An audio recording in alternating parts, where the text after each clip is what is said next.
you on purpose. Like I wait until you're right about to move, and I'll drop my cue, or I'll spill a drink, I'll make some noise. Like people do things on purpose to try to distract people. Yep, that happens a lot. That's some especially bitch gambling. That's some bitch shit.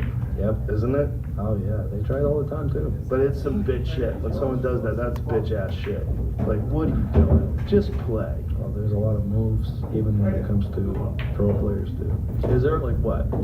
I don't know. I don't really want to mention names. Don't, you don't have to mention names. So I was playing a guy a long race last year, and for example, everybody knows like if you win, so we're playing a race to 100.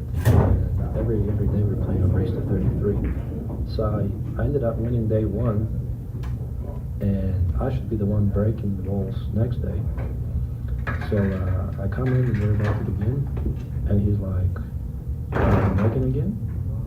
So I'm like, "No, bro, it's my break." So there was a lot of different moves. Like we agreed to play with one magic rack, and he ended up stealing the magic rack. And then we were on a break, and I broke the balls, made 4 balls in the break, and I was dead out. And he's like, "Are you practicing? Or what are you doing?" I'm like, "No, we're playing. I just asked you a minute ago, are you ready to start?" And he's like, "I didn't say anything." I was thinking you're practicing. This is a professional who did this? Yeah. I think you should say his name. Oh, no. Everybody will rhyme with. Huh? What does his name rhyme with? Rhyme with? What does it rhyme with? Like Bogan rhymes with Rogan. Filler rhymes with Diller. Everybody will understand. Yeah. He wasn't good. Oh, okay. So he's, well, you know, they're probably gambling a lot of money, right? We played for 20 grand. Yeah. Well, big chunk of money. Yeah, a big chunk of money, and people get a little feisty. Yeah. Yeah. In gambling, do you think that people take drugs when they gamble? Yeah, absolutely. What do you do? Yeah. What do you think what do they think they take? Adderall. Amphetamines. Yeah. Because you can see, if you go to Derby City Classic, you will see people play for 2-3 days straight without any breaks. That's a heart attack special right there. Oh yeah, it is, and they play some crazy games like These that. are the healthiest people in the world either that are taking this Adderall and staying up for days. Like they're burning it. Oh yeah, it's unbelievable. They play some crazy ass games like 15-ball bang game where you just, it's an old man game where you just kind of clip the balls and you're just banging balls around for like 50 minutes.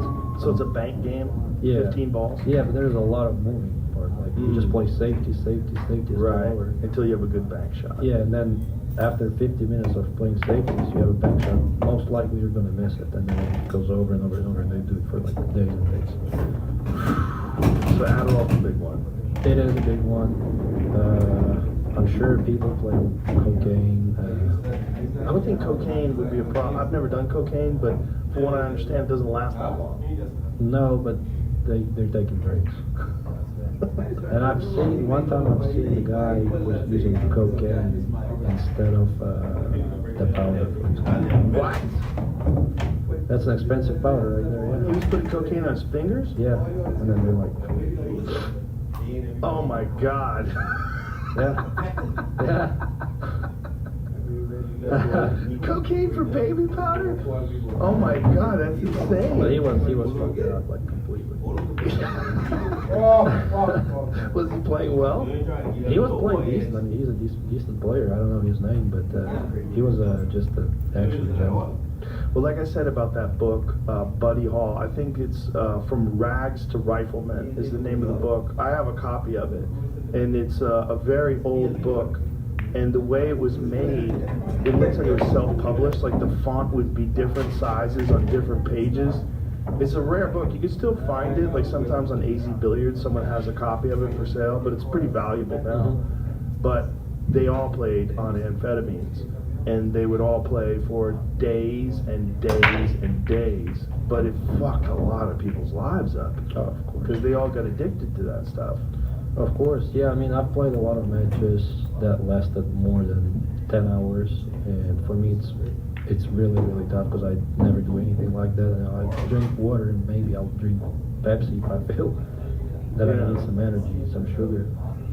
So, yeah, of course it gives them a big advantage in a match like that. There was a top player in New York in the 1990s. He had a bunch of different names. One of them was Water Dog. Other times they called him Buffalo Bill because he had this kind of crazy mustache. I think I've heard of it. Yeah, he was an elite player, but he was a heroin addict. So he would go to the bathroom, and everybody knew what was going on. He would go to the bathroom and lock the door. And he would be in there for like 10, 15 minutes. And then he would come out, and he would sit on the stool. He'd sit on a billiard stool like this. I mean, sit there for like 20 minutes, just like this. Just gone in the world of heroin. And then he would get up from that, and he had shark eyes. They were like, the pupils were like fully dilated like a gerbil. Like you weren't even talking to a human. He didn't even see you. And he would get on the table, and he couldn't fucking miss. And there was a table at Executive Billiards. It was tight tables, table one. And that's a table where everybody gambles. They played one pocket or straight pool.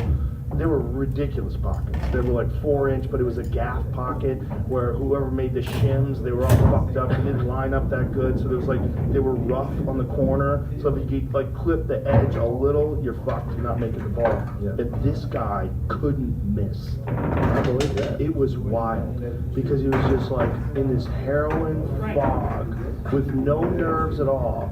And he was just firing balls in. And he was playing this guy named George the Greek.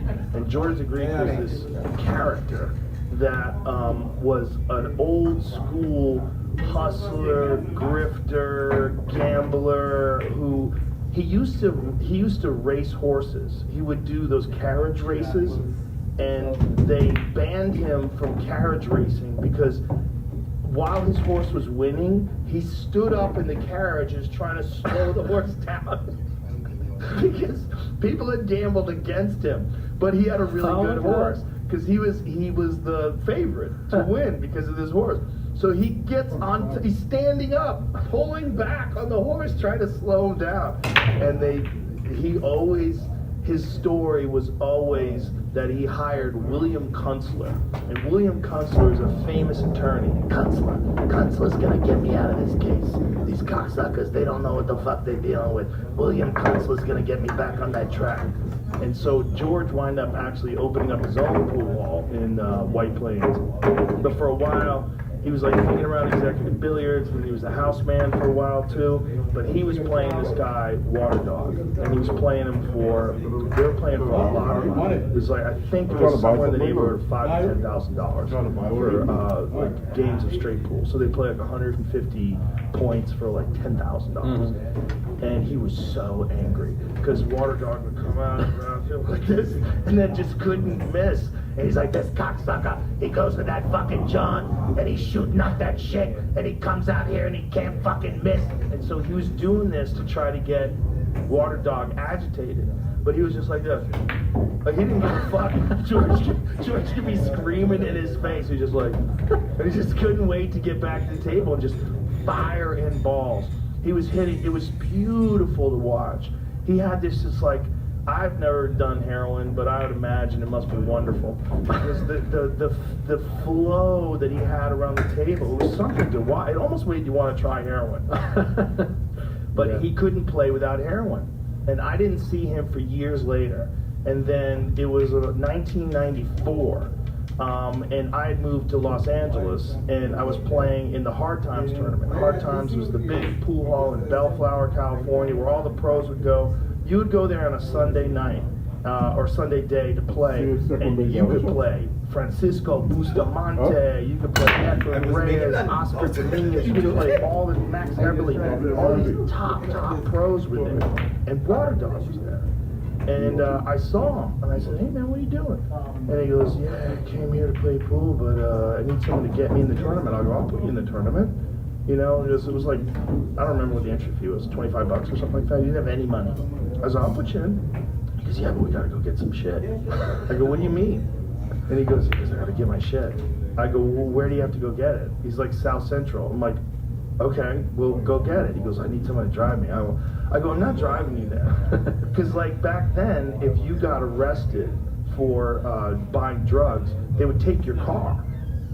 So I had a 1995 Toyota Supra. It was the shit. Yeah. It was a Supra Turbo. Did you ever see one of those? I can imagine. Oh, they're beautiful. It had a wing on the back of it. It was my pride and joy. It's like I'd never had a nice car in my whole life. And then all of a sudden I had this, like, I was on television. Like, and I had this new car. And he was like, we gotta go get some shit. I'm like, I am not. That's the car. That's what it looked like. Mine was silver. It was beautiful. That's exactly what my car looked like. Oh, I loved that car. I still love that car to this day. I might go buy one. But he was so angry at me that I wouldn't take him to go buy heroin. I'm like, dude, I can't. They'll take my car. They're not gonna take it. I go, how do you know? You don't even have a fucking place to sleep. Like, they'll take my fucking car. I'm not taking you to buy heroin. So I put him in the tournament with no heroin. And he couldn't make it. Well, of course. It was so sad. He was angry. Like, he was just missing. He was fucking bad. Yeah, I mean, like you said, there's a lot of players like this, especially playing all these action matches. Yeah. There's no rules. Do you ever notice, like, those players who are top players who play really well on drugs, then they try to enter into a tournament with no drugs? Yeah. And you see the difference? Of course. Yeah. You can see they just play completely different. But it makes you want to try drugs, doesn't it? Not really. No. No, you shouldn't. Well, you play so good without it. Why would you? Yeah, I mean, I kind of found a way how to get better without them. So. Well, just constant practice and technique. And do you meditate at all? Sometimes I do, and I think it's helpful, but I need to do it more. So Especially when I lose, pool is a mental game. It really is. You can lose a tournament without making any mistakes, and especially with pool players not making a good living, it can be super mental. And I think meditating is really helpful to all the players. Yeah, that's what people don't understand. You could play really good and get bad rolls. Like, you could miss, and every time you miss, you get lucky. Yeah, or no shot. You can get easier layouts after the break. You can get tough layouts. You can knock a 9 on the break. Yeah, especially playing non-holders. Yeah. And when guys start losing like that, and they're down like 7, 8 games in a row, you can see it tighten up. They tighten up. I'll go real world-class player, and they might miss a straight shot. Yeah. Because it's so much pressure, and especially these guys that are living hand to mouth. Like, whatever they make that day is what they have for food. And there's a lot of pool players, a lot of good players like that. Yeah. Which, on one hand, there's a beauty to that. This is the beauty, is that they really just love the game. They could just sell cars, or they could go, and a lot of guys have, right? A lot of guys have gone on and just quit, and Dennis Hatch, he wound up becoming a car salesman. Dennis Hatch was a fucking killer. Dennis Hatch was around back when I was playing. And there was a place called West End Billiards. I think it was in Elizabeth, New Jersey. See if that's true. But it was sketchy. Fucking sketchy. Every time you go there, you would like go outside every like hour or so to check on your car, just to get a look at it and look around. Like, it was super sketchy. But I went there and I'm playing, and Steve Miserak is there, and Rodney Morris is there, and Johnny Archer is there. It was crazy. That was my first experience as a young man with being able to enter a tournament. Like, if you're a guy like me who sucks, you can enter a tournament and you might play the #1 player in the world. Yeah, that's a beautiful thing. It's a beautiful thing. And I would go there to those tournaments and watch those guys, and there's no other sport like that where you know the game like that, where you could be a low-ranked player and you would at least be in the presence on the table with one of the greatest players that's ever lived. Yeah. Like, I was playing right next to Steve Miserak, and this was when, Steve Miserak was older, but it's still, my God, that stroke that he had, it was beautiful. He had this effortless stroke. I mean, it was just this perfect, classic stroke. He was a left-handed guy, and he would get down on that ball, and he was a big fat guy, so like he wasn't moving anywhere. He didn't need any weights, and he would settle down on that ball, and people would just watch him, and you would see these guys just go, God, I would say that pool is an art form that only the people who practice can appreciate. Maybe, yeah. I mean, most people don't understand how hard it is, how tough it is. They don't care. Like, if I'm watching pool and my wife comes in the room and I'm watching pool, she's like, what are you doing? Yeah. I'm like, watch this, just watch this, just watch this, watch this guy, watch this guy stroke. She's like, well, you have to try to understand how tough it is. Right. You also have to have experienced like the feeling of making a really good shot to know how beautiful it is to watch someone just do that over and over and over and over again. So it's not good that these guys are living hand to mouth, but the beautiful thing is that they're doing it just because they love the game. Yeah, absolutely. They love that game. Otherwise, I don't see any other reason why they do that. There's a few disciplines that I really appreciate because the people that are doing it are only doing it for the glory of the pursuit of excellence. Wrestling is another one. Like amateur wrestling, there's no money in amateur wrestling. There's no money. There's no professional venue. Other than mixed martial arts, when guys leave wrestling, generally, if they're the elite, they might go on to coach. Guys like Mark Schultz or Daniel Cormier, they go on to coach kids or coach colleges. But for the most part, they're doing it just for the glory and the love of the sport. And it's great. It is great, man. That's one of the things that I want to try to do when I want to try to host these matches is try to get people to appreciate what I'm appreciating, and it's very hard to do. Like it's very not just to do, but to get people to appreciate it. Well, it's tough to explain what they have to understand, because it's like you said, you will have to be doing the job. You will have to be doing the right commentary for that. Yeah. But it's possible, I think. I think it's possible. I think I can get people to pay attention if I can do commentary and talk a little shit and have fun and make it fun, make it funny. And my friend Tommy that I'm gonna do it, he's a very good player too. He was a top player when he was younger, but then realized, hey, there's no fucking future in this. He was playing this guy. He told me the story that he said, he was like 21, 22 years old, and he's a fucking stone cold killer. I mean, he's playing big money gambling matches. Like Tommy easily could have gone on to be a really good pro, easily. Like he could break around 5-6 racks in a row. Excellent cue ball control, great shot maker. But he was playing this guy, Neptune Joe Frady. Joe Frady was another guy who played at West End Billiards back in the day in those pro tournaments.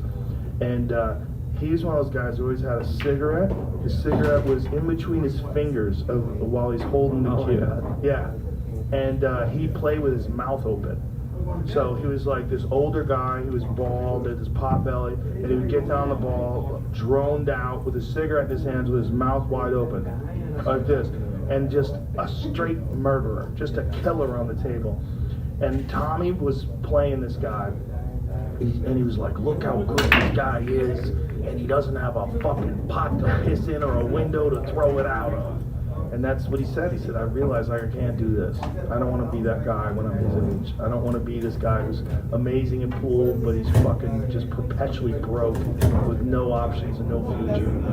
I mean, yeah, that's what most pool players, I'm pretty sure that they think now, still, like, do I really have to do this? Do I have to really go through this? Or maybe I should change my lifestyle and do something else. Yeah. I went through it when I'm 22. I imagine all these 35, 40-year-old players. I thought that very much so when I was a young man, when I was doing martial arts, because I was competing for free. I was doing amateur taekwondo tournaments. They were very dangerous, and it was free. I wasn't getting any money. I was traveling, so it cost me money to travel these tournaments. And you're watching people get knocked out, and watching people get concussions and head kicked and shit. And then I got an offer for a kickboxing fight. It was like a professional fight, and it was $500. And I remember thinking, $500? I have to train for like 6 weeks. I have to run.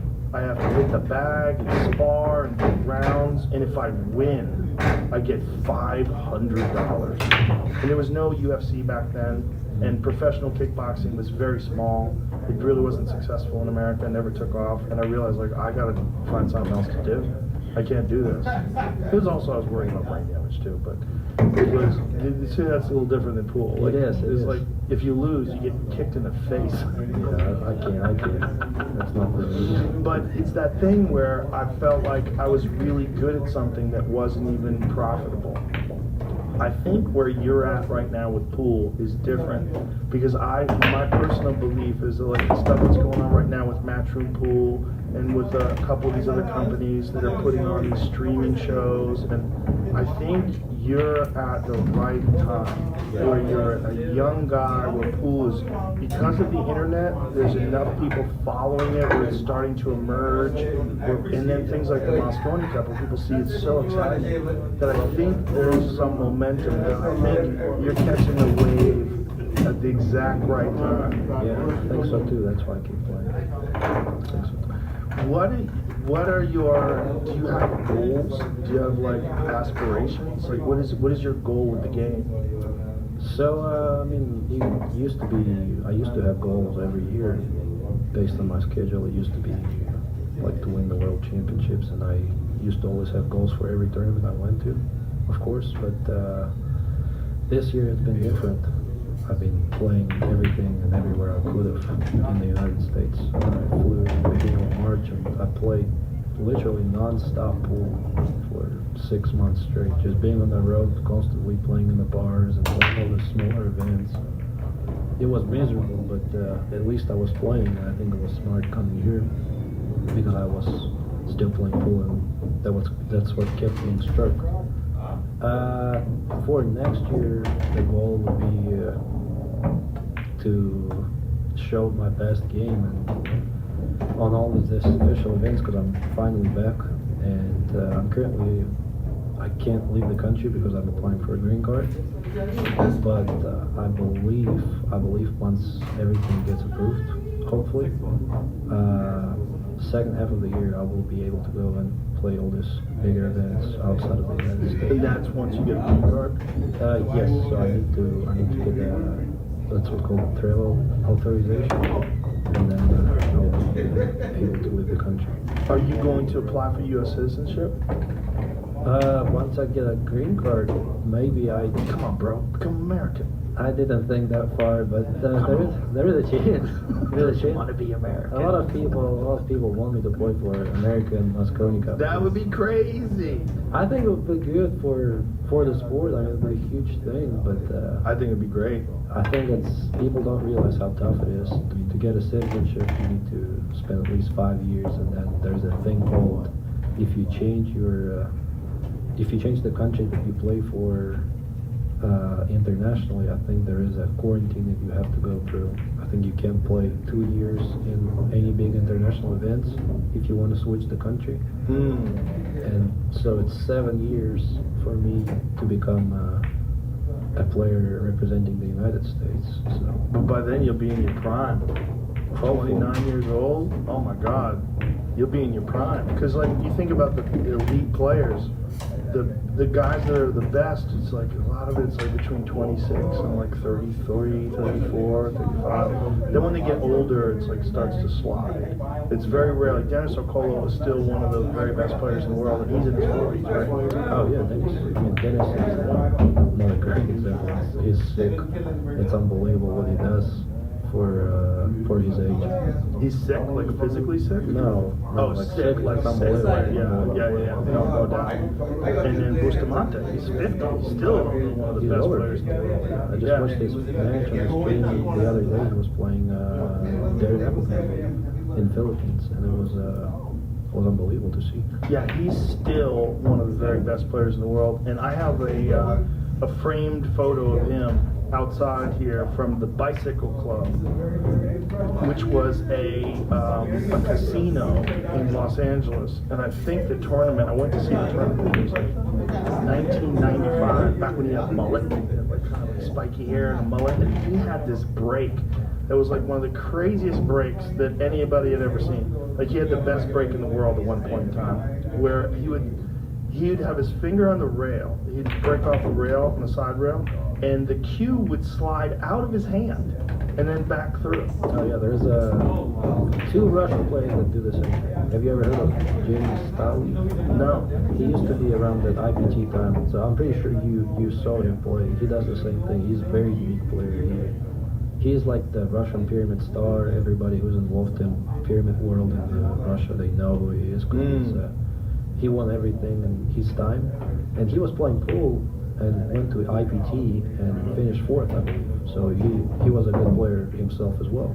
And he used to, when he was breaking, he used to lift his arm, kind of like Roberto Gomez, and like whack him like crazy speed. And every time he was breaking from the rail, he was doing the same thing. The cue would always come out of the bridge, and somehow he would hit a certain spot. Yeah, I don't know how Bustamante did it. I would watch, like people, they would play it, they would focus on it in the replays.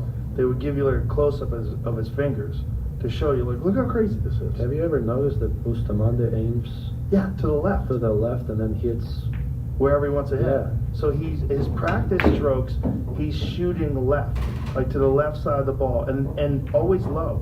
But then he might follow the ball, he might hit it with right English.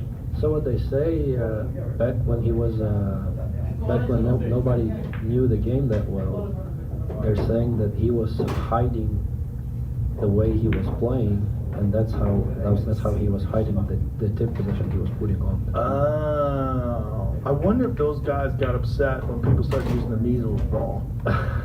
Probably, I don't know. So for people who don't know, they don't use that anymore in most tournaments, right? Yeah. But the measles ball was a ball that they developed for television play, where it had little red dots all over the ball. So if you hit the ball with left-hand English or right-hand English, it was very obvious to anyone anywhere near, because you could see the dots spinning to the left.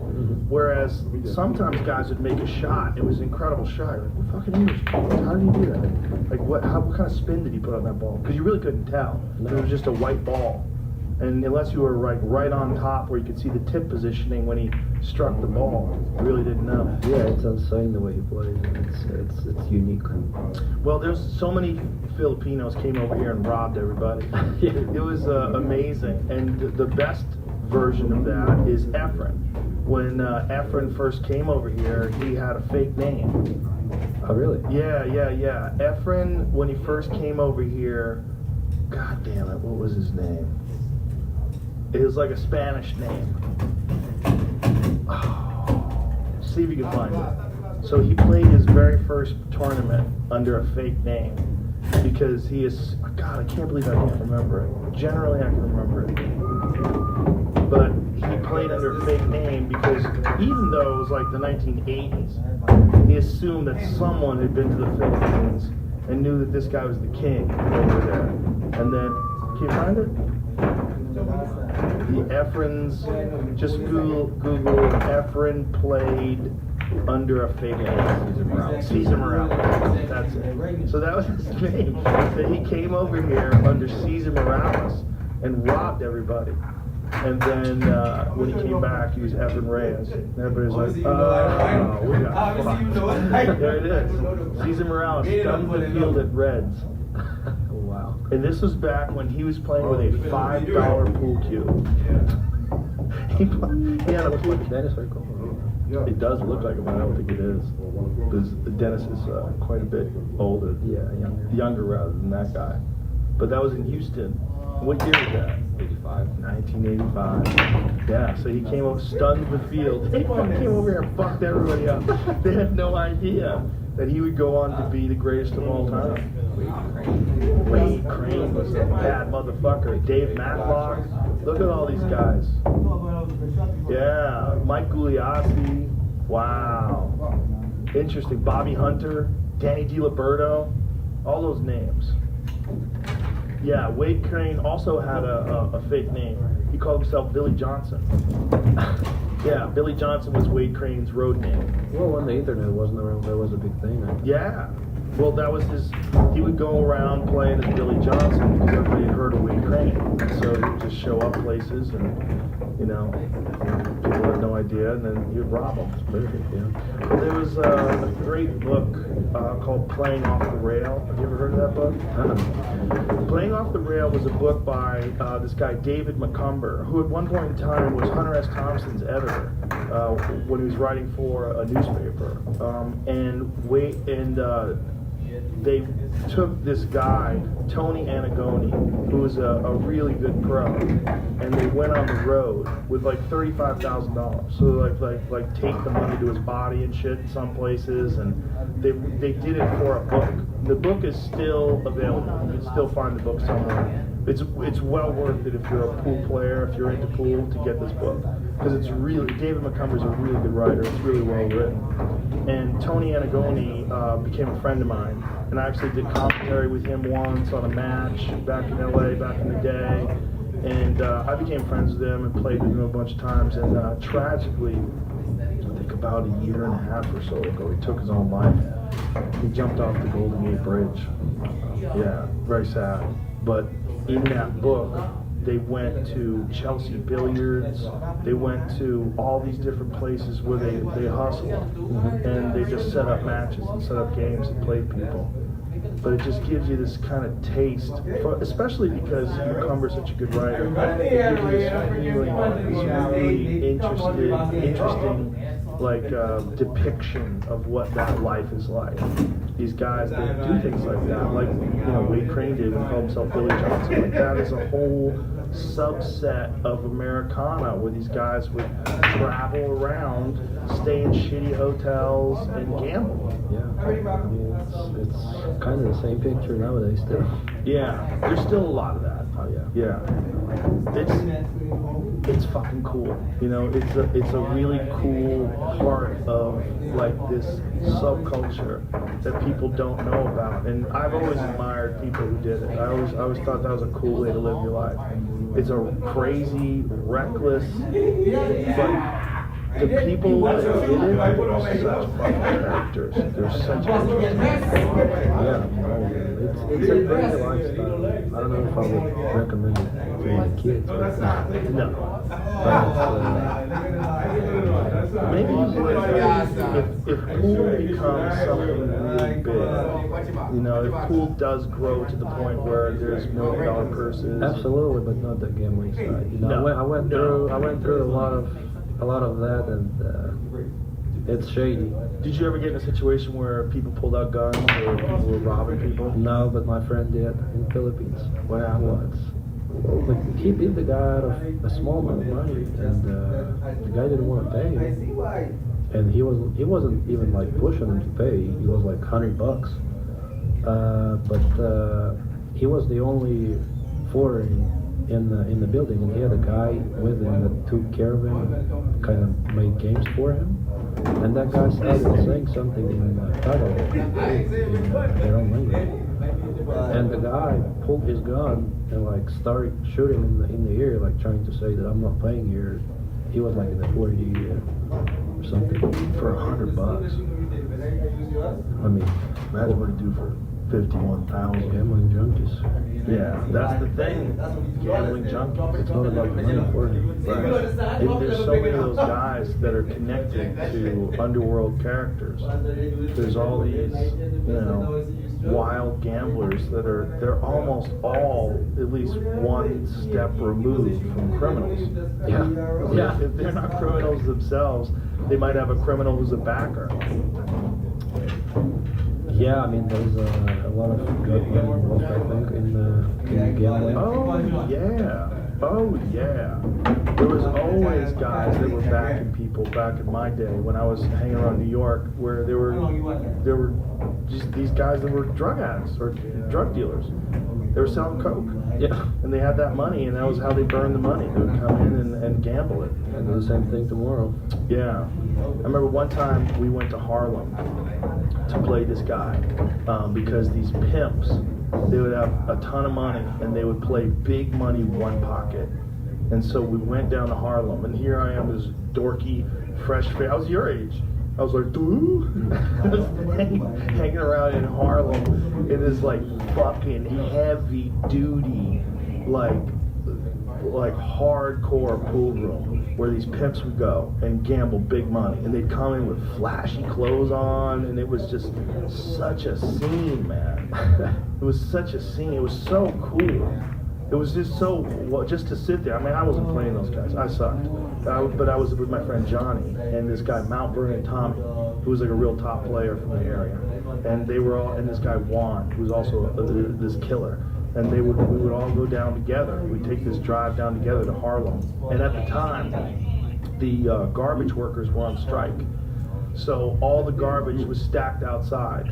So when they would take garbage out to the curb, nobody would throw the garbage out. So there was 6-foot-high piles of garbage that lined the whole street, not whole street. So you'd walk down the sidewalk and rats would be everywhere. I mean everywhere. You'd see the garbage bags moving. They would scramble in front of your feet. I'm like, oh my God. Like, I grew up in the suburbs of Newton, Massachusetts, right? That's where I went to high school. In this like very nice, upper middle class neighborhood. I was this fresh-faced little cute kid, and I'm wandering around with these degenerate gamblers in a pool hall in Harlem filled with pimps. But I got out of there. I wouldn't trade those experiences for the world because it was so interesting to see that the subculture of these gamblers and pool players, and all they cared about was like, who's the killer, like who's the guy, And they all had these crazy names, and everybody had these cool nicknames. Yeah. Oh my God, it was such an amazing time. But it's such. That's what scares me about it, is that, like, I think it's like right now it's got, like we said, this resurgence, but there was a time where I thought this could go away. Like, pool halls were closing, people weren't going to them anymore. It was just like, in LA, they all went away. This is one of the reasons why it was really sad to me, because in LA, the big pool hall in town was Hollywood Billiards. And when I first moved to LA, I played at the original Hollywood Billiards, but then there was an earthquake. And Hollywood Billiards, the building got fucked up, so then they had to move it. And then they moved it to this place that was like much nicer. And then it became, instead of like this place where like there was a lot of players, then it became a place where people would take their dates, and they served good food, and they played nice music, and it kind of changed. Mm-hmm. And then it went under. And then there was no pool halls in LA. None. LA, as big as LA is, no pool halls.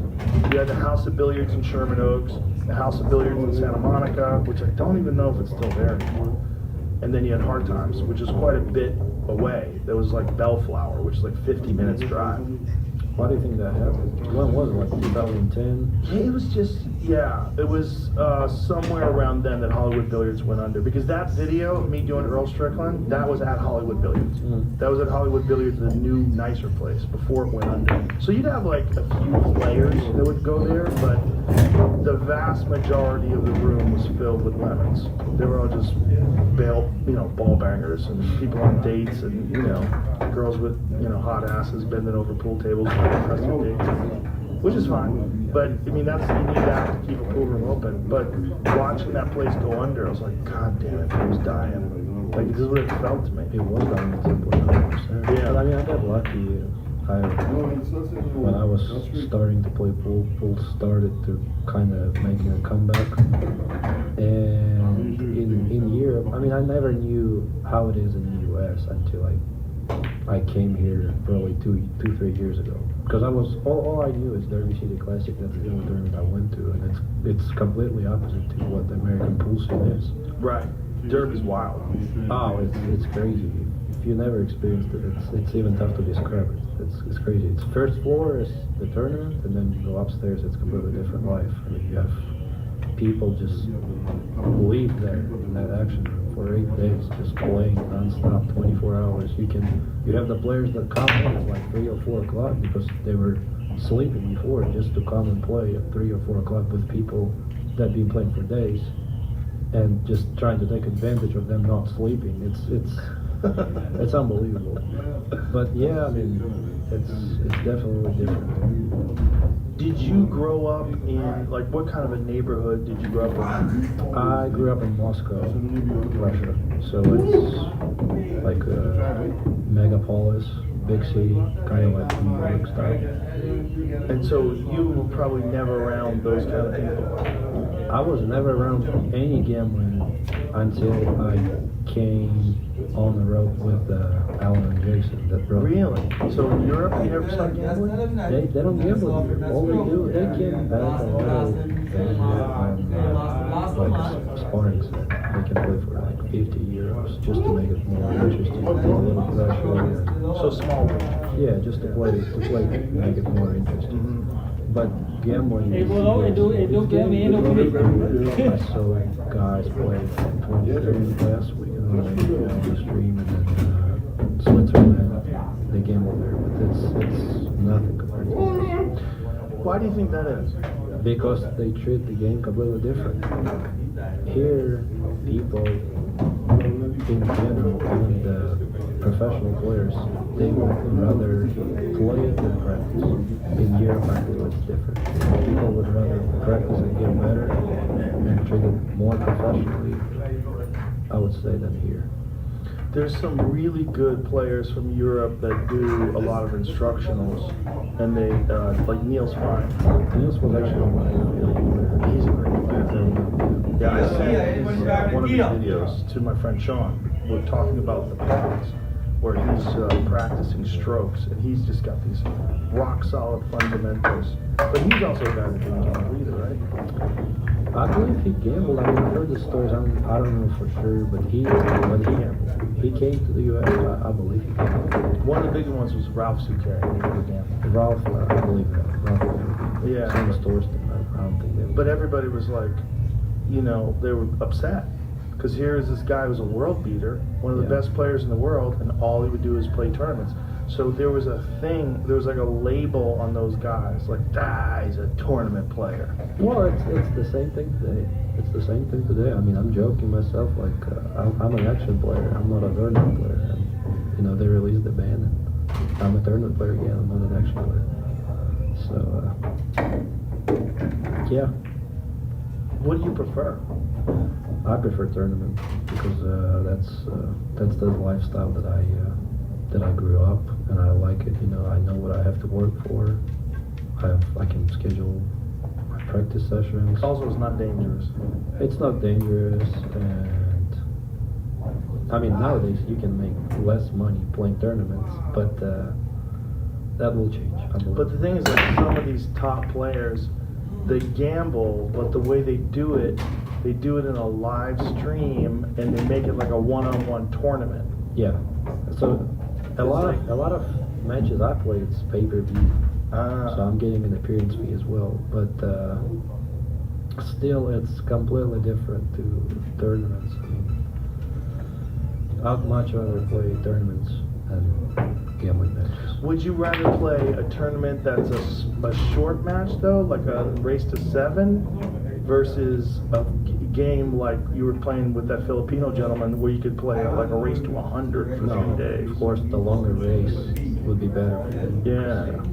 Than the better player would be. Shorter races is okay, because you can understand it's for to speed things up, and for the viewer it's boring to watch a longer race. I get it. But of course I prefer longer race. In the Moscone Cup, when they do one-on-ones, isn't it like a race to 5? Race to 5 alternate break, yeah. That's crazy. But they have 11 of them at least. Yeah, it's but a lot of races. the thing is, like, race to 5 is so quick. It is, but when you have a lot of them, it will even things up. You know, in the end, the better player will still win. And is it the Predator Tour that does the shootouts? Yes, they have that strange format that they started with 2 years ago. It's 2 races to 4, and you tie 1-1 after 2 sets. You do the shootouts. So for people that don't understand what that is, they put the 10 ball on the spot, and you're behind the head string, and you just see who makes the most amount of 10 balls in the row. Yeah, I mean, it's exciting for the viewer. Oh yeah, It's a lot of pressure. there's a lot of pressure. Do you like that though? I like the pressure, but I hate losing because every time I lose, I want to understand why I lost. And you know, there's a good example. So I played Ralph Souquet in Puerto Rico last month in that predator. The first set I won 4-0, played perfect, and then started off the second set. I went up 3-0. Playing good, you know, broke dry, and then maybe kicked one time, and I lost the set. I lost 4-3, and it's such a mental format that I was 1 rack away from the win. Mm-hmm. The match is never over. You know, it's Yes, we fucking know. Yes, Nobody coming at us. Nobody okay? I'm fucking okay for the what? I make 3 and he make 4, so it's 4 shots and I make 4 of them. What happens if you both make 4? Then you make the 2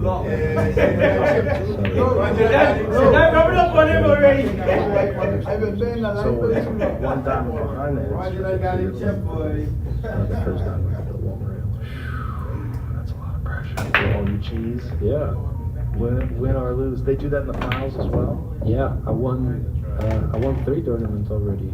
That they're serious ones, and one of them I played Carlo Biado in the finals, and shootout was decided. Wow. Yeah, I mean for 25 grand, you have to shoot 1 single ball. It's crazy. It's not a bad idea. No, it's not, but it's absolutely brutal to lose that way. I can understand. I mean, I don't think it's the best expression of elite pool playing. I think the No. best expression of elite pool playing is like a race, a long race. But I believe that formats like this should survive, and they should be there for the viewing side. I think it's a good format as an alternative. Yeah. Just like I think the Mosconi Cup is good as an alternative. It's an interesting way to express pool. But I think as a person who just loves the game, I want to see like a race to 15, something like that, where it's like a real set. Yeah, the real battle. I agree. But in the end of the day, they're always trying to grow the game, and I think the viewership will help, and tournaments like this will expand. No, I think so too. I mean, it's good that someone's doing it. It's good that Predator's doing that, Matchroom's doing that, and all these independent streaming companies are doing that, like Omega Billiards. Mhm. They have streams. What's next for you? My tournament schedule is already packed for January, February. It starts with Turning Stone Classic in New Jersey. Then, Oh, that's a big tournament. yeah, official one, a ranking event, and then the tournament before Derby City Classic in Louisville, and then Derby City Classic, which is huge. Then February, I have some smaller tournaments in Louisiana, some bar table tournaments. Do you like playing on bar table tournaments? No, I hate it. I saw you posted something on your Instagram about playing in little kids' tables. Yeah. I mean, I hate it, but there's a lot of money though. Yeah? A lot of them. So, you know what Calcutta is? Mhm. Yeah. The Calcutta's on the bar. Let's explain the Calcutta. The way the Calcutta works is like, say if there's a bunch of people that are entered into a tournament, like 32 players, you can gamble by buying a player in the Calcutta. Like if you were in a tournament and I could buy you. And a lot of times it's an auction. It's like someone says, I have $100 on Fedor. And I'm like, I got 150. And then, you know, someone got, I'll give 200. And then all that money gets piled up. And if you own a player in the Calcutta, if you purchase a player in the Calcutta, when that person wins, you can get a pile of money. And a lot of times they cut it with the player. Like they'll give the player a piece of the action so that they don't feel like, you know, and they're getting fucked over, because sometimes the Calcutta is bigger than the actual prize. Always. Always. Yeah, always. Especially on the bar table. Bar table can be huge sometimes. Like sometimes it will go out over 150, 200 grand. And what is the culture of the bar table tournaments and bar table pool rooms? How much does that differ from the big table rooms? Usually it's just the bars. You're in bars. Yeah. So it's like louder, Super loud and music, smoking. yeah, all that. And, Characters. I've had bad experience. Yeah, I went to East Moline, Illinois this year. We were playing on the Valley bar tables. Coin operated. Yeah, yeah. Yeah. Bar tables with like 5.5 inch pockets. Yeah. With bed rails and smaller balls. I mean, it was like absolutely crazy. And yeah, that was one of the places where I didn't really want to go out on the street. Just wanted to be in a corner of the pool hall and just waiting for my match. What was the bad experience about it? I was just feeling that something could happen to me. I don't know, it's tough to explain, but just the vibe of the pool room and the vibe of the sea, I didn't like it. Yeah. You know, it's in the middle of nowhere. It was tough to get there. I had to take a taxi from St. Louis, 4-hour drive, and it was it didn't work. I won't ever go back there. It's interesting that some guys become like known for being bar table killers. Like Dave Matlock was always known as being a bar table killer. Yeah, I mean it's a different game. It's a different game. It's like a 10-footer, 7-footer, 9-foot pool. It's different. 7-footers are a good equalizer because the 9-footer can play good on the bar table, and he will absolutely suck on the 9-footer. And you know, you will have more players signing up for bar table tournaments because they will have a chance to be on paper. So I think that's why they're bigger in the US, and that's a part of the problem why pool is not there comparing to Europe. We don't play 7-footers at all. And also, it's treated with more respect. Yes. Over there. Yes, that too. In both in preparation, in the way people train and practice. It seems like the European players, when you watch them, they have a much more uniform approach than American players. Like a lot of American players, their styles vary so differently. The way they stroke the ball, the way they move around. Yeah, but it's changing slightly. Especially after Johan Reising was a captain for Team USA and worked with them for a couple of years. I think he kind of gave him an understanding how it can be done. And players like Tyler Steyer and Shane Wolford, young guns. Tyler plays very much like a European player. He looks like he could be playing for them. Yeah, he's a very methodical. He works hard, he practices, and I think he's a very good ambassador for all the players that you can look up to. So your goal, you must want to be number one in the world, right? I want to be, but it's not my goal. What is your goal? My goal is just to just get better. I don't have a certain goal that I want to reach, like being number one or winning. I want to win championships already. I want to win again. Is it my primary goal? No. Especially not knowing my schedule right now. I just want to play as good as I can and practice and get better every day. Well, I think with that goal, that could lead you to be the best in the world. I mean, you're right there. Who knows? Maybe I am already. You might be. You never know. You're certainly in the conversation. I mean, yeah. And you're only 22, which is Yeah. pretty wild. And you're the first pool player I've ever had on this podcast. So congratulations. Thank you. For that. Thanks. And all right, man, let's wrap this up. Thank you for doing this. I really appreciate it. It was great to meet you. It was really fun to play with you. Thank you so much. And I wish you all the best of luck. And hopefully you'll keep on trucking. My pleasure. All right. Bye, everybody.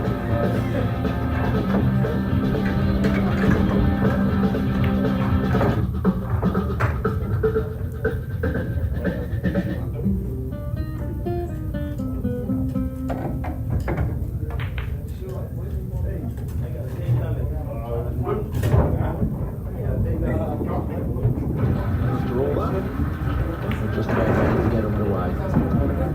If you're not familiar with the game of nine ball, I know contract new fans for these big days. how it all starts with the lag. You send it to the far cushion, whoever brings it back closest to the near cushion wins. And that is probably, JJ, the greatest lag I have ever seen. Well, the one that lost wasn't bad itself, right? Well, that's what I mean, the yeah. combination of the two of them together. Never seen it like that. Yeah, if that tells us anything about what we're going to get to see here the next hour and a half, 2 hours. Don't turn the channel.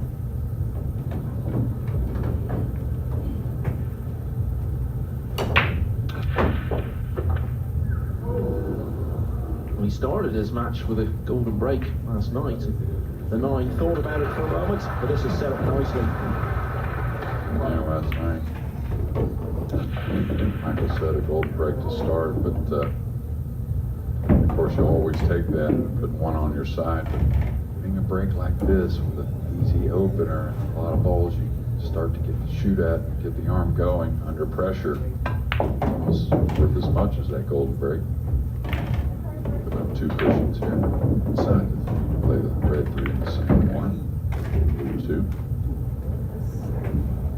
Yeah, break and run sends a message to your opponent. Look at how well I'm playing. Golden break doesn't do that. It's sitting down to good fortune. The 9 falls in. And you heard the interview. I think 5 break and runs the last 9, which is as much as we've had in this tournament.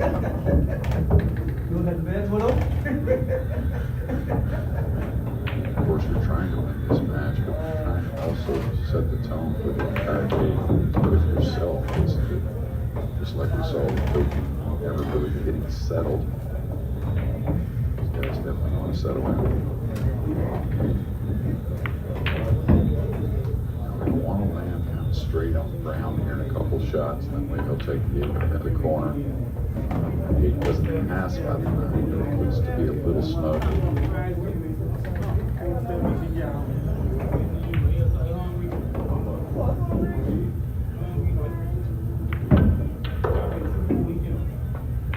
This tells me he has more room than I thought. No question at all.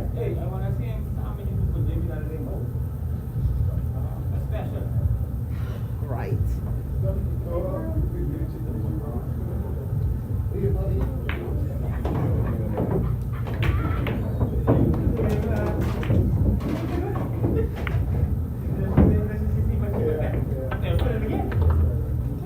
You talked about setting the tone there, Jay.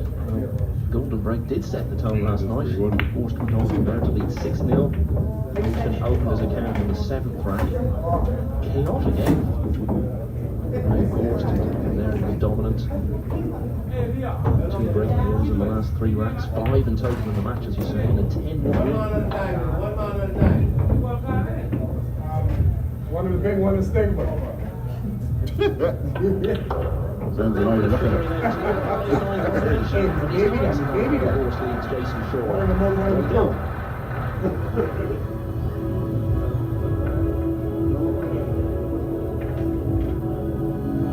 As I was saying, Gorst hadn't made much impact on the World Masters before this year, but really it was a bit stop-start for him. First played it in 2019, did win his opening match against Liverpool, but then it was a 24-player field, so that only got him into the last 16, where he lost to Skylar Woodward.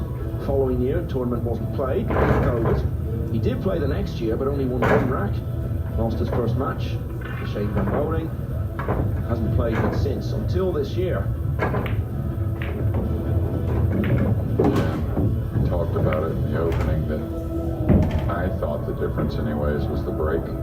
That's the big advantage, I think, if you're going to look at a big advantage, and it's still not huge. Of course, Jason can break the balls really well, but Jason, like a lot of players, really struggles early. If he's going to struggle with the break, it's going to be early, where you saw here with Frederick Borsch right on point to start. Yeah, Sean, not always the fastest starter of matches. We talk so much about that wonderful Hanoi Open when he had back in October. But what we perhaps don't mention that often is he started the final looking completely out of sorts against Alban Ocean. Yeah, I think he was down 5-0. There was a combination that Alban played after he missed a kiss shot on the 9 by Jason. Alban a little unlucky, scratched. Combination on the 9. That really got Jason going. Watch out, cue ball. It's been 2 on the break, and really look at the blue 2. It was wide open, so I feel like they run together. Out they kiss on White Rock.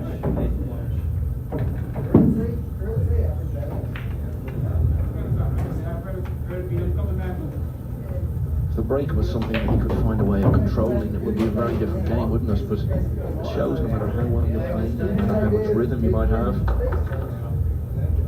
never legislate for that happening. Momentum suddenly gets halted. Sure, say, far more likely than not, Swift will level here. Yeah, and I think, Shaw, who's played a great match in his opener, and then again had to play the late one last night, which I don't think does favors for any players. Seen that with SVB, both his matches, he struggled. I think the day match here, and of course both the semifinals during the day, but I think that's going to help Jason.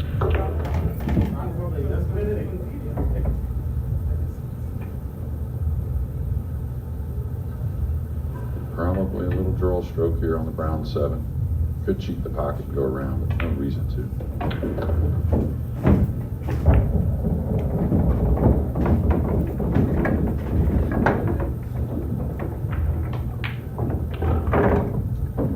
Well, this looked inevitable, didn't it? One scored and scratched, gave up ball in hand.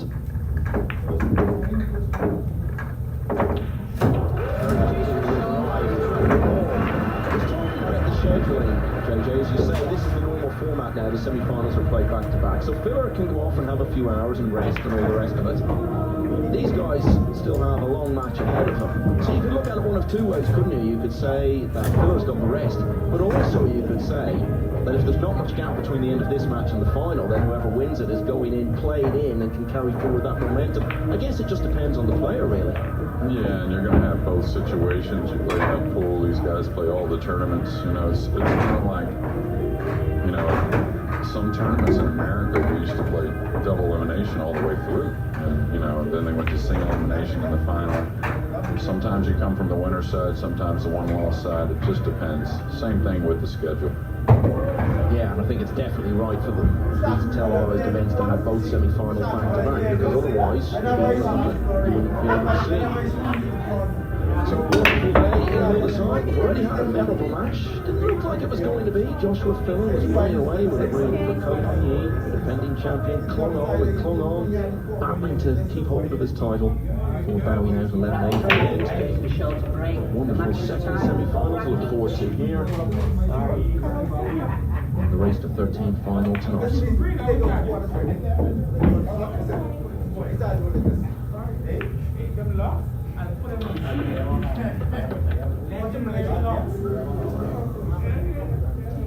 Definitely always drama with the ball on the break, playing the cut break from the box, and using that as the knives on the spot these days. Very difficult to make other balls, at least predicting other balls. So they play the cut on the 1, trying to make the 1 on the side. Now Jason's very unique too towards the rest of the players, where he'll have success from a breaking spot, but if he sees the rack, and what I mean by that is sometimes the rack can be a hair tilted, not on purpose of course, but it's hard to be exactly perfect. He feels like he has a little knowledge to that, and he'll change sides quickly. Now this is a treacherous rollout. Anytime you have a huge grouping like this, and the ball that you're playing is near it, the push out becomes difficult because the safety becomes so easy in return. Now a little teaser here against the guy that jumps the ball better than anyone in the world. Does he have a piece of this? He has a piece of this. This is a mistake. Yeah, he can cross this ball over using that wall of balls as he sends the cue ball up table.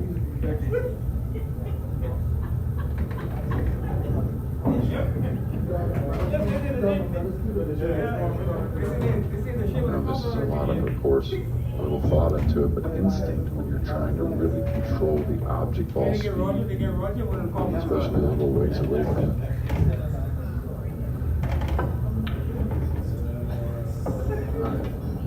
The bank, don't blame him, I didn't realize that was available, playing a bit of a 2-way. And I really think Jason was trying to push out to a kick there, not give up a piece of the blue too.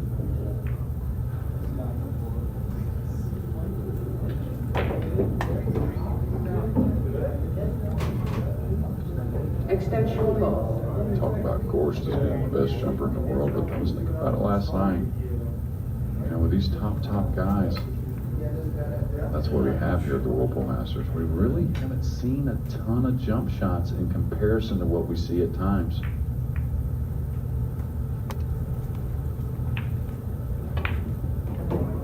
That you pointed out, actually. It's definitely true. Well, what happens is, a good effort there, holding the cue ball, that's about all he could do, and take his chances where the blue two's going. But the difference is, these are the best in the world, top 14, plus a couple incredible wild cards, but they recognize when the kick shot has more value than the jump shot. Now, even down the road a little piece with the players, some of them fear not hitting the ball, so they'll go to the air a little quicker than others. All right, he missed a shot in his first match, very similar. Maybe the ball he's missed the worst the entire week, going into that right middle, coming off the back rail.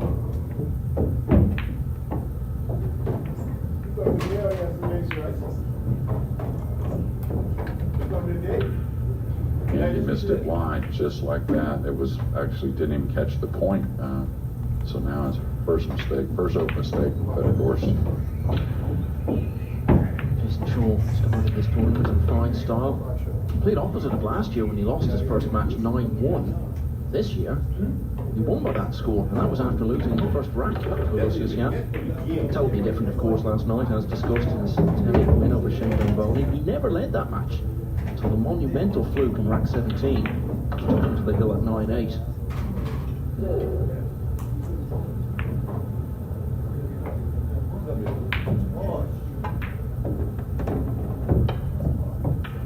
TALLBOY said he's known Jason since he was 10 years old. I tell you, I would like to see Jason as a kid. I think it would have been a fun day, 24/7, really.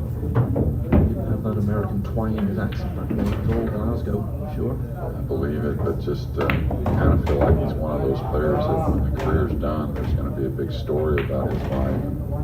You know, may start at 10 years old in the pool room.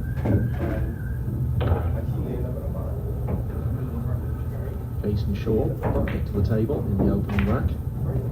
And the two very good chances to clear up and win in both of the next two. And he's delivered both times. The Shaw leads for the first time, 2-1.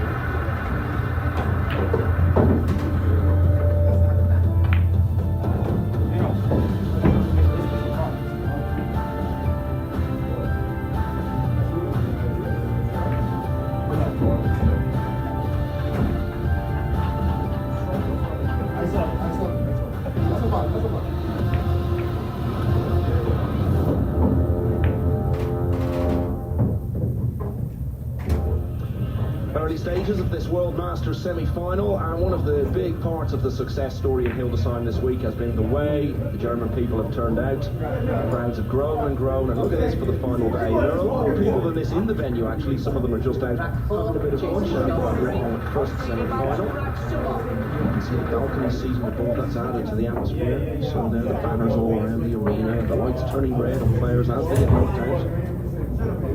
It's green, still lit in the original colour.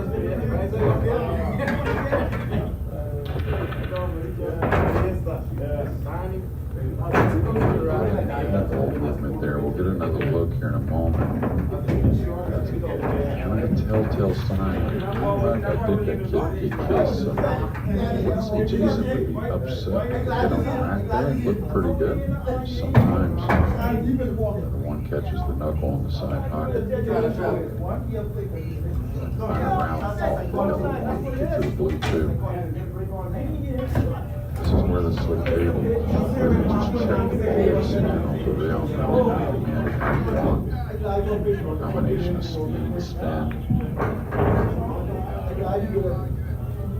So it looks to be a bit more thin on the one than maybe it appears. So you can't just simply draw the ball, hold it, he has to go around 6, 8, 9 up the table.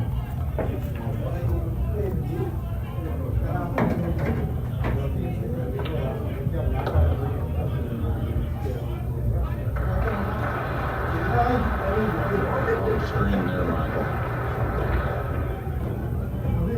Talked a lot about the controversy, as it were, between these two over Gorst's defection to your American team, AJ, for the Mosconi Cup. Obviously, overall, I'm sure we'll have the last laugh from that, with Europe winning for the 4th time in a row. On a personal level, though,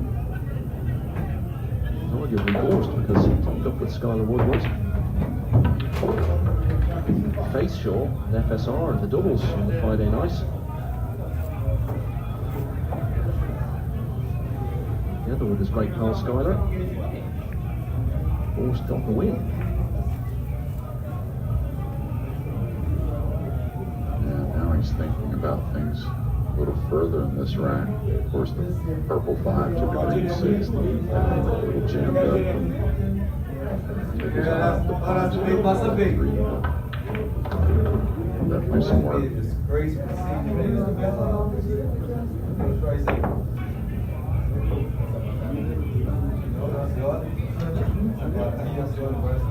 And the good thing for Gorst is right with that 8-9, the brown 7s here. So I don't figure they'll try to open these. Probably play off the brown 7 to the short side of the black 8. And stun one rail between the green 6 and the brown 7.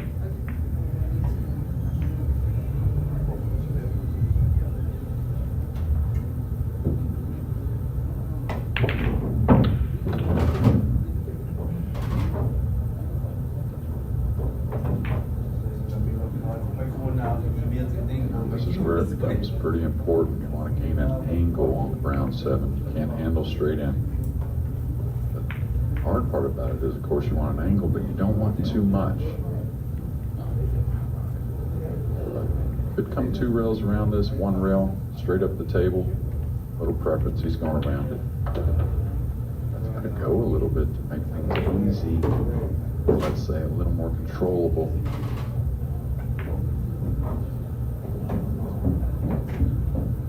So he feels he's close enough to the brown 7, even with this extreme angle, he can draw over and hold. This type of shot, easy to let up on the stroke and actually miss this ball. Return, lose the cue ball as well.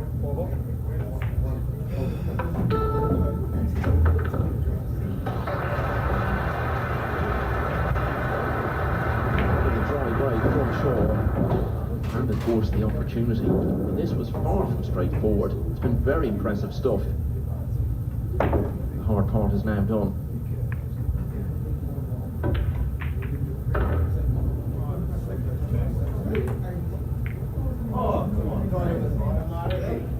So, here he is. That's score.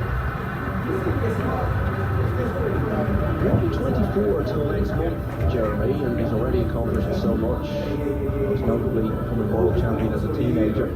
But it just feels he's barely even got started yet, and he's got a really long career with so many highs ahead of him. Yeah, absolutely, especially with his mindset, always looking to improve. You know, I spent some time with him, and speaking of time with him, he wants time away from some of the tournaments to start making little mild changes or improvements. But he's aware of some things, and that's why the career is going to last a long time. Plus, he stays in good shape, no bad habits, and just a great competitor. Yeah, and he's moved across the Atlantic, which is obviously difficult, but I guess it must help a lot that he has a very settled life. He has a long-term partner, Christina Tkach, who's a very good player herself, and we all know Christina, she's absolutely lovely, and all of that has got to help when you move to the other side of the world, that you have a very settled life.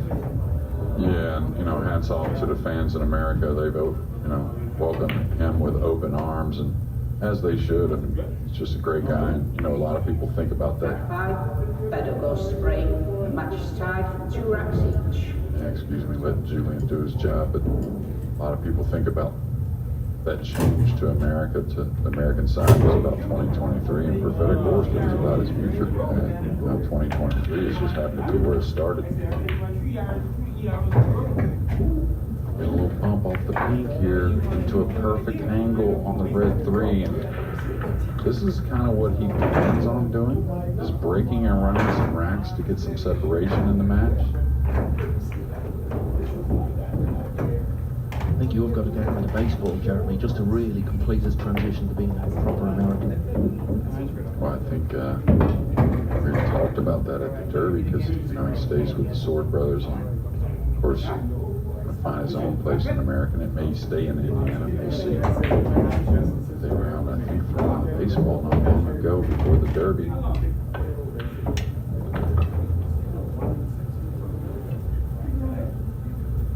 To a Mavs game. He was a big fan. The team went to a Mavs game there in Dallas prior to our trip to London last year, and had a lot of fun with that as well. So he's a sporting kind of guy. Started off originally, I think, with tennis. Like he asked about his life and his career, and started, I think, at 9 years old. But I think his interest, maybe personal influence from his family, always wanted to be in some type of sport. I think he's found the right one.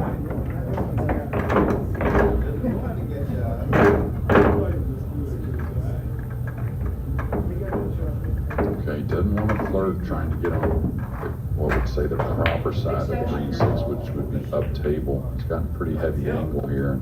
Doesn't want to entertain scratching in the left middle. Now the problem with staying behind this, which is normally not too much of an issue, you just travel the cue ball a bit further, is the black 8 up the table that could be impeding that round. Could go back and forth, playing at 6 in one of the corner pockets. We'll see.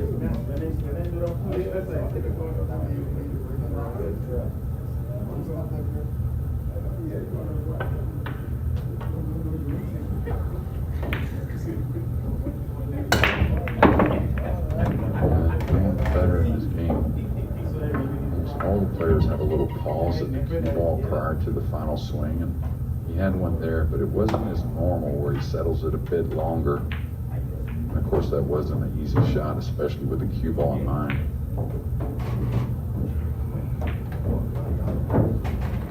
Extension call.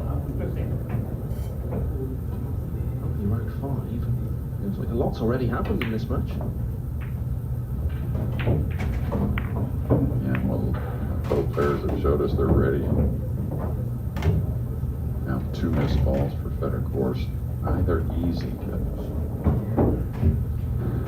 he playing the bank.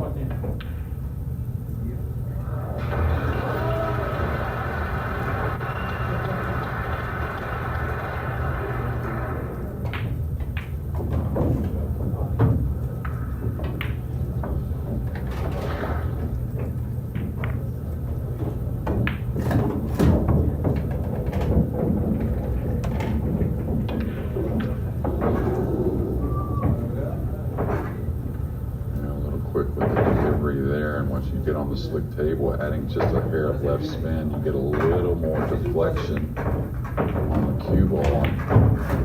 A rare miss on, I would say, that type of shot for Eagle.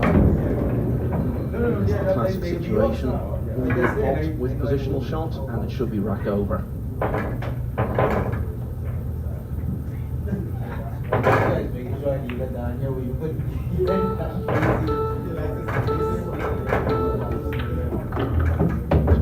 Pressure there, but didn't have an extension left to use. Perfection nonetheless.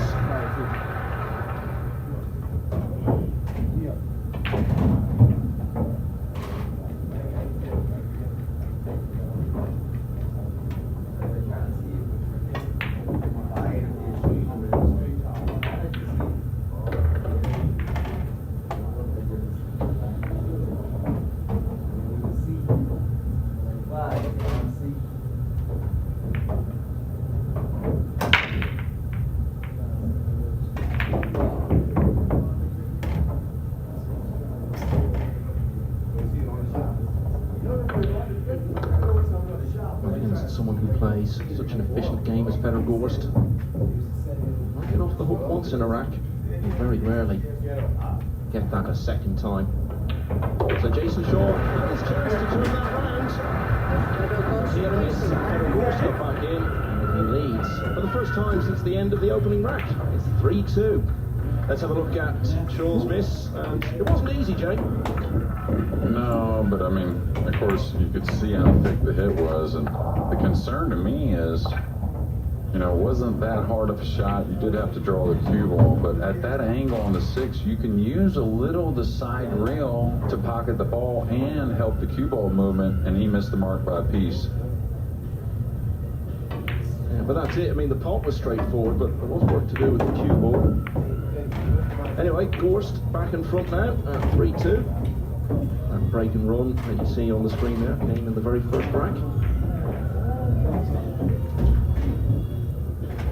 Well, now, is this the equivalent of a golfer missing a putt and looking to see the imaginary spike mark on the line? Is Shaw looking at that, almost convincing himself that it was something wrong with his cue tip that caused him to miss that?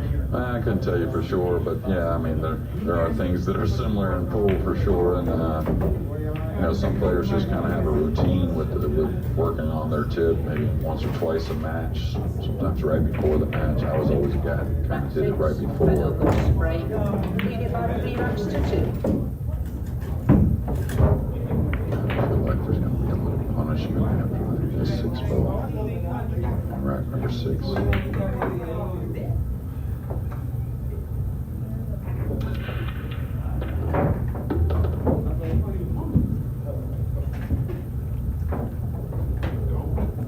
Difference and why he runs so many racks is not about just consistently making the one, but you'll notice he gets such good spreads. The timing of the break itself, I mean, you can see he's not hooked on a single ball on the table, right? There's not 2 in front of each other. No matter where that lowest ball was, he has a look, and that's huge because you're the first to get control. Wants to attack here. They play the cue ball behind the 9 instead. Hard for me to pass on this, trying to cut this in. Of course, there is some traffic. Try and get on the red 3. You're so close. I feel like you're going to be accurate.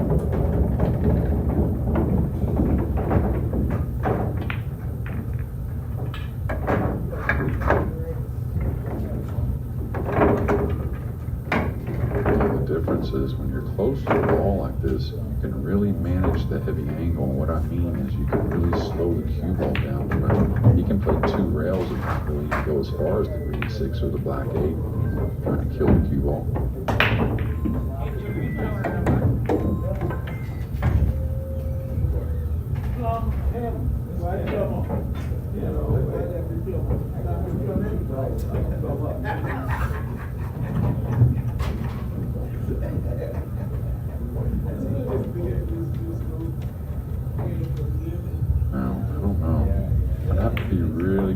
Of this swerve shot, because kicking behind the pink, I believe Jason's a favorite to pocket the 2. I understand this, and you get a good feel like you're a favorite this way as well.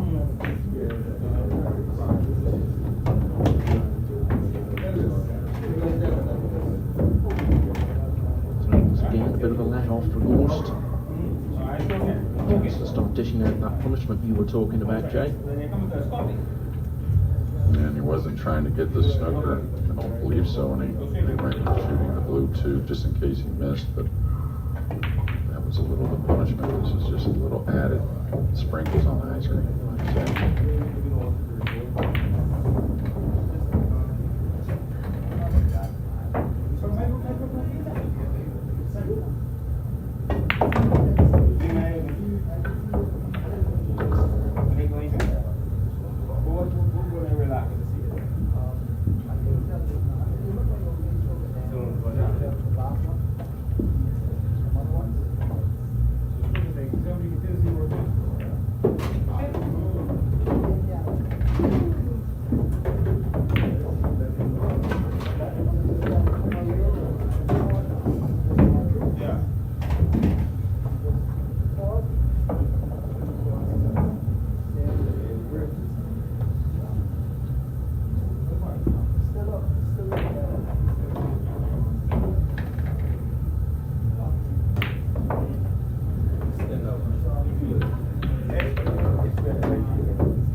there.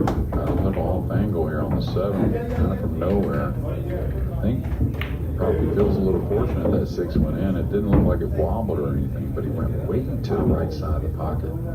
Now he's got to show us one, not only with the 7 in the left middle, but with the cue ball getting back for the 8.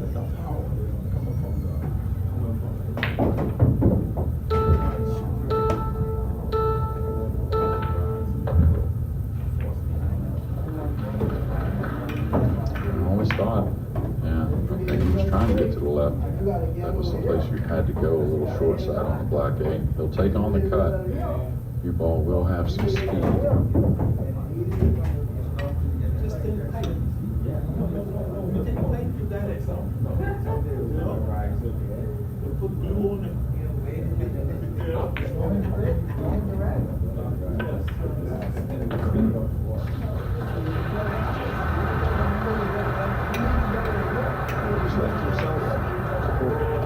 In a row there, a bit more testing than expected, but a simple line, and for the first time, either way, more than one rap yet. Cutter Horse has won 3 in a row, and he leads Jason Shaw in this semi-final 4-2.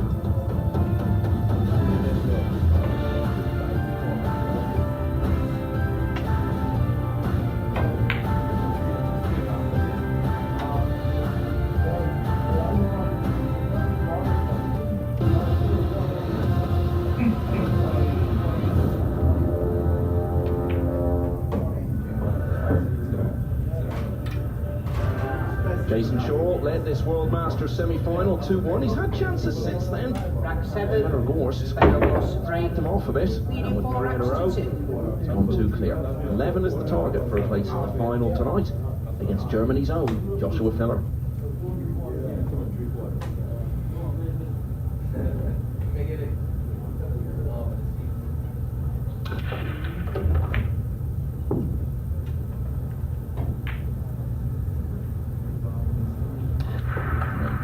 Consistent with the 1 on the side. Little movement off the 9. I think it does have a piece of the 2. I think makeable. So decisions. How's the safety? Don't really see anything that's great, like a secured snooker. With a little execution. I think it'll be something like trying to put the 2 off the right side rail to the top rail, coming 2 rails. Maybe to the middle diamond, a little right of it on the bottom cushion. So that with a lot of speed as I'm trying to get behind the 6. Maybe it's going to help a bit.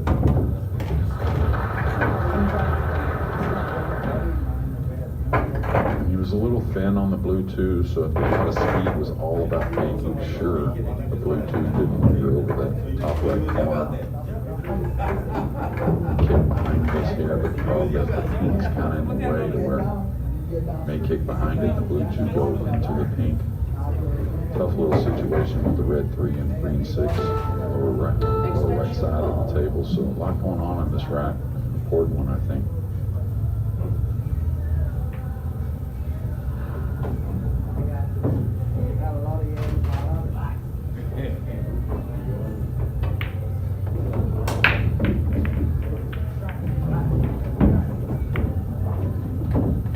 Smart shot. That was totally by design. Trying to hit the ball and run the cue ball near the 3. Horse's defeat to Jason Shaw in the quarterfinals in Hanoi. A regular occurrence going out of the Open events at the quarterfinal stage last year. At that point in the European Open to Joshua Filler. The Spanish Open was a bit of a surprise. Piers Labouzas. Went to get within 1 rack of a place in the final.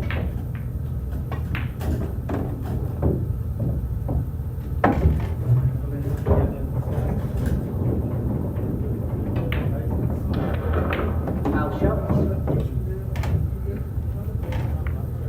Volley. I'm just going to say that, the shot kind of exhibits why he's the best, trying to fly and land on the 2. Get a little let up there, and it's easy to do, especially you're always worried about maybe flying the ball at the table and those types of shots, but was a tall task even for Fedegorst. Surprised he's not shooting the two on the other side and rolling forward into position. A lot of times your touch, your peripheral vision, everything comes forward with the cue ball with ball in hand. Usually your percentage play. Doesn't want to fall straight on the paint coming across. Much better stroke here from Northern. Man, you saw on your screen a moment ago, Julian Roper from Sheffield. He's